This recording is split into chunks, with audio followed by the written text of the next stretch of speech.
They love to make you think. They do, and actually, I didn't know much about the lyrics, but yeah, go check it out. Now, we are going to go straight back to our guest, and that is because we want to let him get home, but 4:12, bless him, because he's back at work. But you're working from home, you lucky so-and-so, tomorrow morning. And the thing is that we talk about stories of the week, and you've talked about a really big one in tech world, but something that's just started tonight is quite recent. It's the football. You want to talk about football? Before we go into it, for anyone who's tuned into Radio London, we're having a great chat with our guest. It's great to have him back in the studio. James Erskine. He is the CEO of Rocket. You can go to the website wearerocket.co.uk. You can follow him on Twitter, James Erskine. But yes, let's talk World Cup, James. Well, I wanted to bring up the World Cup because there are so many questions around it. I mean, do we face a moral dichotomy in watching it? Massively for a lot of people. FIFA have asked us to focus on the football and not focus on anything else. Gary Lineker's introduction to Match of the Day tonight was quite telling. The first 5 to 10 minutes were all on the scandals around the World Cup. Yeah. Well, that's because in Netflix they've just released a 3-part documentary. So perfectly timed. Yeah, that exposed the whole of what happened behind the scenes of the bids, and even prior to that. And even them, hosting one of the first ones in Nazi Germany. Yes, and it's never made much sense, this World Cup, in whatever way you look at it. Through footballing terms, the World Cup has always been in the summer, and they had to move it to the winter. In bidding terms, lots of the people at FIFA that said that this is where the World Cup should go have now resigned or been disgraced, and that's lots of the FIFA committee. And then you get to the human rights aspects, and then the LGBTQ plus aspects. Is the World Cup tarnished? And I just don't know whether you are the listeners, what do people do? Do they watch or not? Now, when we look... Before you do, this is taken from a Guardian article last year, but this is kind of resurfaced in the last couple of weeks, which is around... the article talked about the analysis that they did, which indicated shocking figures they wrote of over the past decade. 6,500 migrant workers have died in Qatar since the World Cup was awarded. The findings were compiled from government sources, meaning an average of 12 migrant workers from 5 South Asian nations have died each week since the night in December 2010, when the streets of Doha were filled with ecstatic crowds celebrating Qatar's victory. That's from the article. And that is something that's resurfaced, which has been shared on social media extensively. And that is also a part to play into why people, are feeling, what's the word can we use? Maybe a little bit kind of torn on whether they watch it or not. Completely. And the other split, if you like, is... what should footballers do? So you might have seen Have I Got News For You when Gary Neville was hosting a couple of weeks ago. He was faced with the moral question of, does one go or does one not go? Right. And that was a fascinating conversation that they had. Gary Lineker's come out. He was on a podcast the other week talking about how you should go and ask questions. But there's also different levels of being involved. Have you seen what the comedian Joe Lycett has done? Yes, 10,000... Well, tell us. Yes. So he challenged David Beckham to give up his ambassadorial role for the Qatar World Cup, being funded by the Qatari authorities. And he said if David Beckham withdrew from that role, he would give £10,000 to charities helping LGBT plus Q plus charities and communities.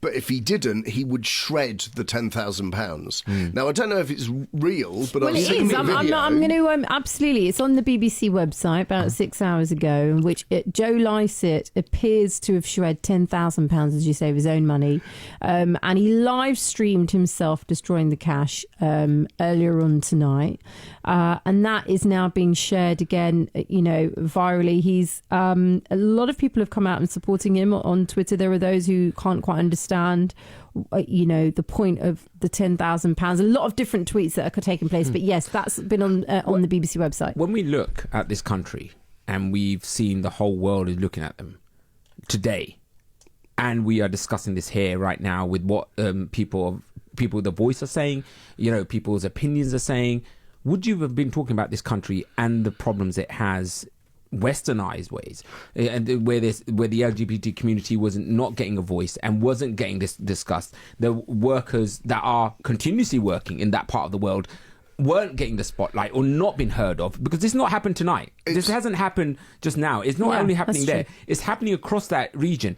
The fact that the World Cup is there, the spotlight is on them.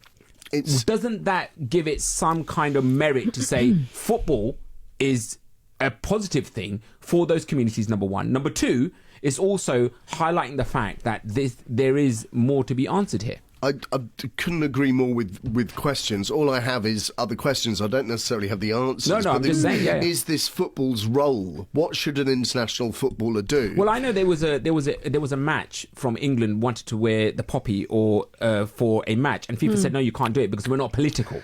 And they've said the same again, although quite a lot of different teams and different international teams are wearing rainbow laces or rainbow badges for that reason, to provoke debate. And earlier on today, let's not forget, Gareth Southgate has said the England players are going to take the knee before Monday's World Cup opener against Iran. So that has also been confirmed. With all of that, let me just read, in fact, what Gareth Southgate said. He said, "It's what we stand for as a team and have done for a long period of time. We feel this is the biggest, and we think it's a strong statement that will go around the world for young people in particular to see that inclusivity is very important." So that is a gesture they've decided to continue with during the tournament in Qatar after recent weeks and recent talks. So, and don't forget, of course, they carried out the anti-racism gesture before their matches since the death of George Floyd in 2020. And again, what do individual footballers do? There was a good piece in the Sunday Times. Eric Dyer was interviewed. He first of all said that it's really important that football is in the right hands. Yeah. Again, FIFA have not come out of this looking particularly great even now. The other thing he said, and I think this quote bears reading, this is Eric Dyer, "The World Cup was awarded to Qatar in 2010 and I was 16 at the time. We as players have no decision on where we play. Those decisions are made above us. It's a difficult decision for us. Every team and player will face it through the tournament. It's disappointing." And I think that really does sum up how tough it is. I must confess, to your point earlier, would we be talking about this country? I'm something of a Luddite. I didn't know what happened in Qatar.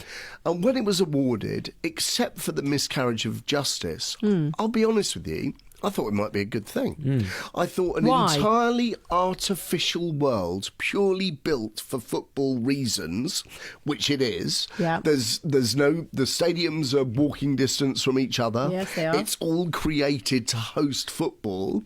I kind of thought, well, maybe that's what the World Cup needs, almost the Disneyfication of football. Right. Since I found out about the human rights and about the history of Qatar, obviously my views have mellowed in terms of the positivity.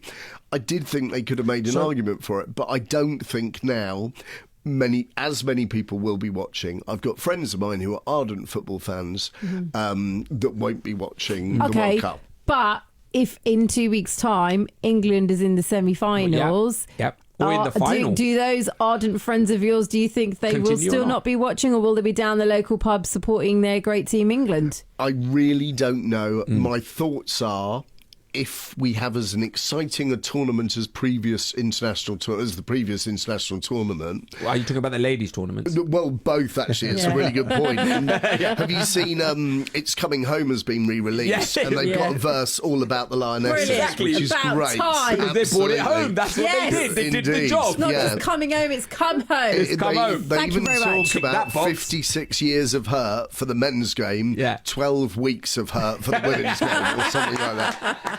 And then the lyrics. I love it. It's great, isn't it? So good. But you're right to ask the question, Shay, because I think people will start watching and getting more involved. So when we look at history and sports, it is one of those, as much as it don't want to be about politics, we've seen what happened with the Olympics in Russia under the Nazi rule, and we see what that brought to the table, and we've seen how it didn't work out for them, and as a result, it put them on the map. It started asking questions about their treatment, and it almost like it put us, it showed what the politics and also the way people were treating and thinking in that country at that time. Yeah. So isn't this the sort of like, do we look at this World Cup as a way of saying that we need to be the voice for the voiceless in these regions? It's a fascinating question because it's asking everybody to be accountable. I think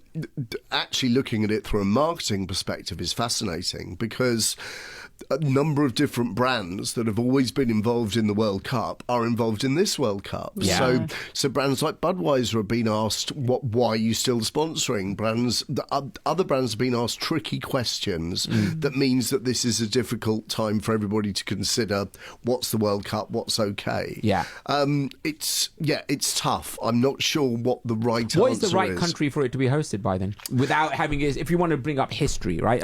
I'm being devil's advocate here. No. So if you look at any country with the history of its past, what country is not in some way oppressed or hurt a group of people?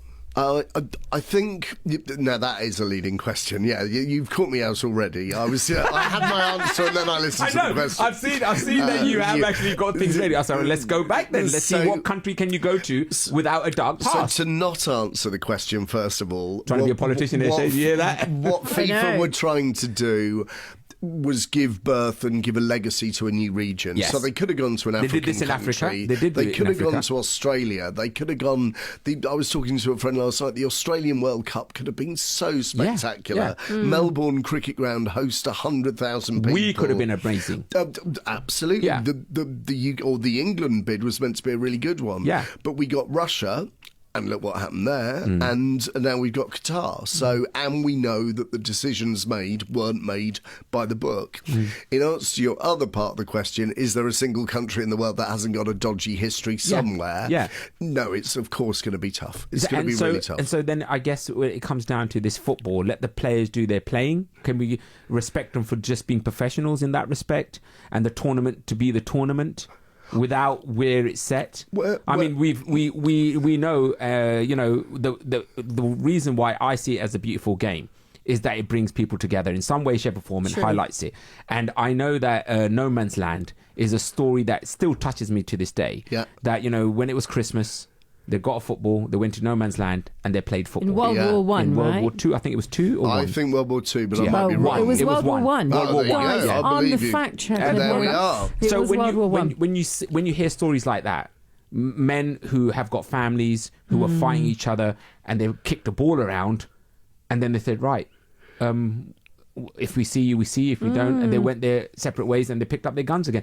If you see the game for what that is, Back then. Are you familiar with the term of phrase sports washing? No. So what sports Tell us washing more. is when a brand or an organisation use sport as part of their marketing or appearance. Okay. Right. So, silly example, but I know because my little boy watches it, World Wrestling Entertainment have an annual event in Saudi Arabia. Right. I know about this. And when they introduce it, they say, here we are in the progressive state of Saudi Arabia. So they're using sport as a way to communicate their bigger world view. Right. Now, Okay. whether you believe in that world view, but it's just fascinating that actually this World Cup is a political football that FIFA have given Qatar to play with and do what they want with. So but they're not getting away with it, right? Because the questions are being asked. There are challenging questions being asked. And this is my point, because if they wanted this World Cup, it comes with the world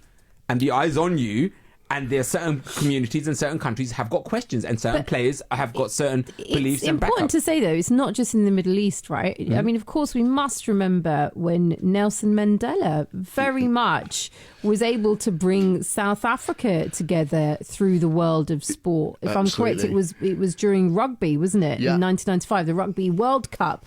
And that was a way, and it was really significant at that time, to actually bring otherwise divided South Africa together. So it's not something new. It has been done in so many different parts of the world. Yes. And as much as it brings countries together, it can divide them. Of course, Sunny and I being South Asian, we see extensively when India and Pakistan play cricket. It comes down to, sadly, even if you're best mates, you'll see people literally getting really emotional. Yeah. borderline aggressive because this isn't just about the cricket now. Yeah. It's about the countries, India and Pakistan. So it happens all the time. Oh, completely, and it will do, and that's the passion involved in the World Cup, right? Yeah. I speak as somebody. Both of my brothers are in Qatar right now. Wow! Isn't that so? And how are they feeling about no alcohol? At the stands, so you can At the have stands, alcohol yes. at the games, I should say. So Okay. you can have a drink in the hotel that they are in. Yes. You Right. can't when you go to the stadium. How does Yes. it feel? They are. Because today was the first match, right? Today was the first match. They're Yeah. going to England tomorrow, I believe. To the England game that's tomorrow lunchtime. Can they talk to us, do you think, in next week? And talk to us about the experience? Sure, Love absolutely, that. That'll be- absolutely. because I think it's only right